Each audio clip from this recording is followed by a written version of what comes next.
Old School Grit. Lessons from History on Willpower, Tenacity, and Resilience. Written by Pete Hollins. Narrated by Russell Newton.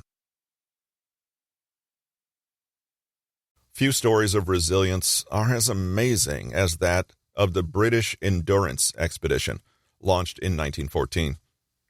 The mission was to cross the Antarctic on foot, but sadly this lofty goal was never to be achieved. Instead, the Endurance mission took a completely different shape.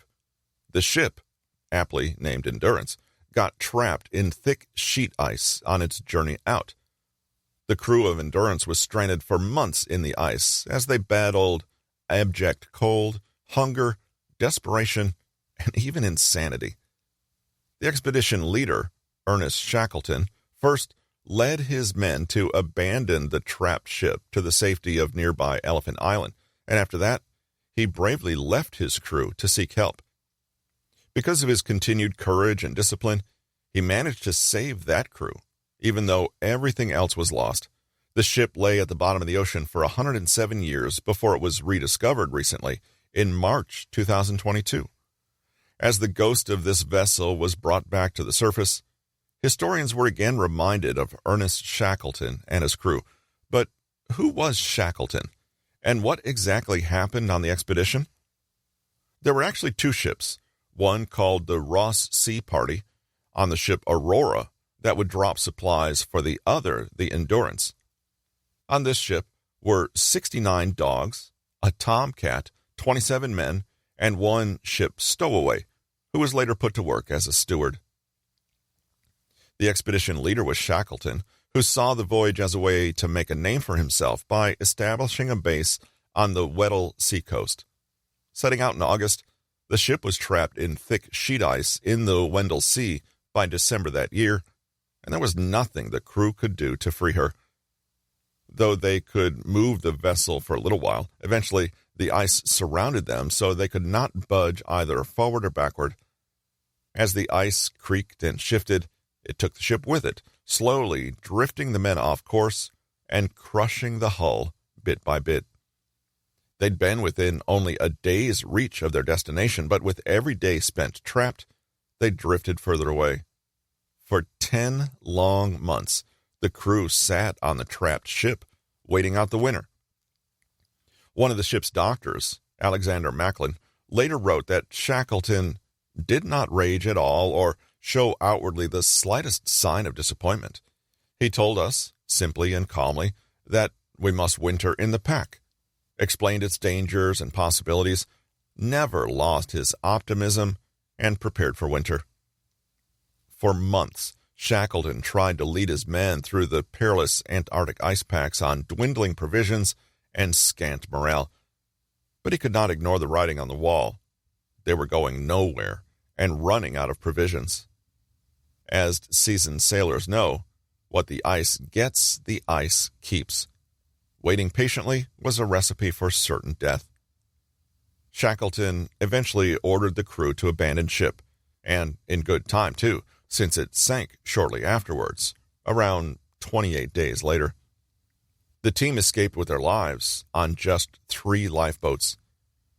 They made difficult decisions about which of the barest essentials to take, discarding everything else. Most of the smaller dogs and the cat were shot, and the rest of their possessions were left behind to go down with the ship. It was gut-wrenching, but the ordeal was just getting started. Try to imagine it. These 6 men braved the frozen wilderness in a small boat, roughly 7 meters or 22 feet long, and pressed on in this way for 800 miles, heading for the whaling stations they knew they'd find in South Georgia. It's hard for people to understand the suffering they would have endured. Battered by gale-force winds and near-constant freezing rain, the men huddled in groups, riddled with seasickness, wondering which giant ice cap would capsize the boat in an instant and kill them all. Shackleton even wrote later in his memoirs that they once encountered a tidal wave so enormous that he originally mistook it for the sky. Later, in his book South, Shackleton recounts, huge blocks of ice weighing many tons were lifted into the air and tossed aside as other masses rose beneath them. We were helpless intruders in a strange world, our lives dependent upon the play of grim elementary forces that made a mock of our puny efforts. It's hard to imagine that these were men who had already gone through one unthinkable trial and had started this second journey, cold, miserable, hungry, and ill. The crew had already lived for months trapped on board the Endurance in the ice floes, and now they were pitted against the merciless elements, each of them likely resigned to the fact that they would die. It was later reported that half the men on the boats were already mad, and some were viciously ill with dysentery. Some were chronically sleep-deprived, not having rested for 80 hours or so. Finally, exhausted and barely holding things together, they reached the uninhabited Elephant Island. When they set foot on that dry land, it had been a staggering 497 days since the Endurance first set sail. Shackleton's second-in-command, Frank Wild, led the team to create a makeshift shelter out of 2 upturned lifeboats. The third boat was their last hope. Giving himself 10 days to recover and prepare, Shackleton then left to seek help. He took with him 5 other men and set sail on the third lifeboat named James Caird. This time, they knew what to expect. They'd wake every morning to beat the ice out of the sails and bail freezing water from the boat before pushing on. The punishing winds howled and tossed the fragile boat on the open seas, and the men, with their last splinters of hope barely intact, somehow found it in them to keep rowing until they reached their destination. After 17 further days of fighting to survive, they landed on the shores of South Georgia. The men rested briefly before the marathon hike of 36 hours across the island, finally finding Stromness Whaling Station.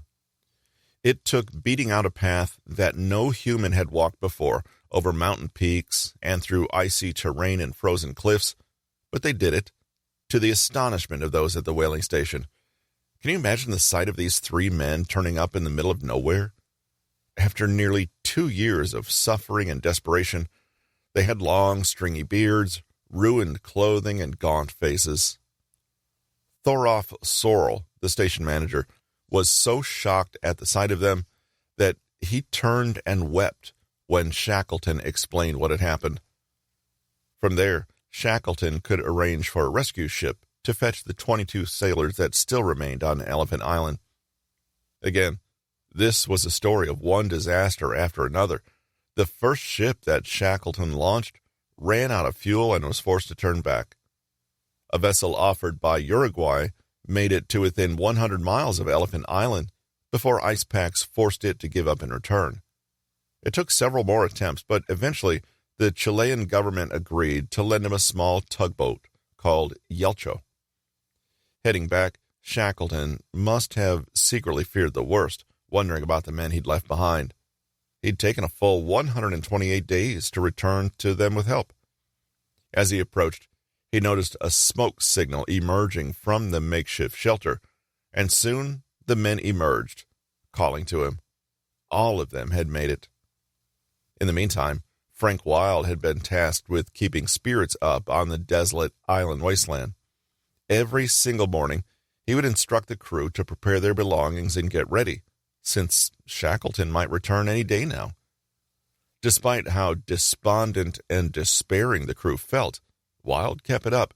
Many of the men had utterly given up and had resigned themselves to their fate, rather than keep clinging to hope. Their daily life was one of misery and privation, and they had little to do but ruminate on their doomed fate and boil up seal bones for nourishment. But that fateful morning on day 128, Shackleton really did return, and the crew was packed and ready, not quite believing that their nightmare was finally coming to an end. The crew all made it back to England, and years later, all were still alive and well. Are you wondering what happened to the other ship, the Aurora? Sadly, this ship and its crew were essentially left to fend for themselves and were stranded. The commander of the ship and 2 other crew members perished, despite faithfully fulfilling their task of delivering food and supplies needed by the Endurance. The plan was to meet the Endurance in the Ross Sea south of New Zealand, bringing supplies. So, although Shackleton's tale of endurance and daring rescue was the most compelling story to emerge from these events, the fact is that none of the original aims of the expedition were met. In fact, the Antarctic was only explored on foot decades later, in the 1950s, by Sir Vivian Fuchs. Whatever happened to Shackleton?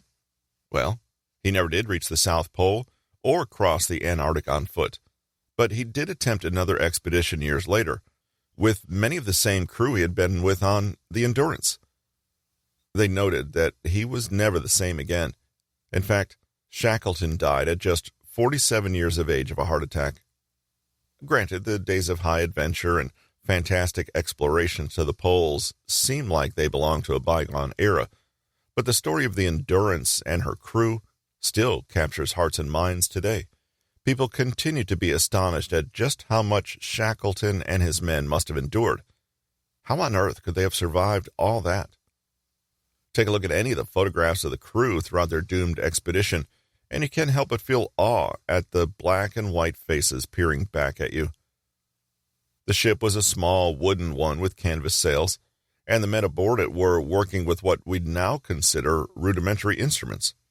The men had, in total, spent years battling despair, insanity, starvation, exhaustion, and illness, all in a frighteningly hostile landscape where temperatures averaged roughly negative 66 degrees Fahrenheit or negative 54 Celsius. Shackleton and his crew were forever considered impressive proof of the extent to which the human spirit can endure and prevail. Shackleton wrote a book about his experiences that gives a peek into his mind and allows us to guess at what it must have been like out there in the Antarctic wilderness. When I look back at those days, I have no doubt that Providence guided us, not only across those snowfields, but across the storm-white sea that separated Elephant Island from our landing place in South Georgia. I know that during that long and racking march of 36 hours over the unnamed mountains and glaciers of South Georgia, it seemed to me often that we were 4, not 3. I said nothing to my companions on the point, but afterwards, Worsley said to me, "Boss, I had a curious feeling on the march that there was another person with us." Crean confessed to the same idea. One feels the dearth of human words, the roughness of mortal speech in trying to describe things intangible, but a record of our journeys would be incomplete without a reference to a subject very near to our hearts. Who was the 4th person on the journey with them? Shackleton knows that he can never fully express what he experienced out there, but we can conjecture. Perhaps he felt a divine spirit guiding and protecting him. Perhaps it was his own sense of hope and the fearsome refusal to give up and let go of his life. Perhaps it was simply raw human survival instinct, wordless and unconscious. Many of the men did give up. Shackleton was a flawed man who had certainly been criticized for his leadership skills over the course of his career, but one thing that people could agree on was that he took his duty to inspire hope and courage in his crew very seriously. Even though he was doubtless tormented internally, he never permitted himself to despair openly to the others. Despite his clear faith in something greater than himself, we had seen God in his splendors, heard the text that nature renders, we had reached the naked soul of man, Shackleton's incredible voyage. He also was a practical man.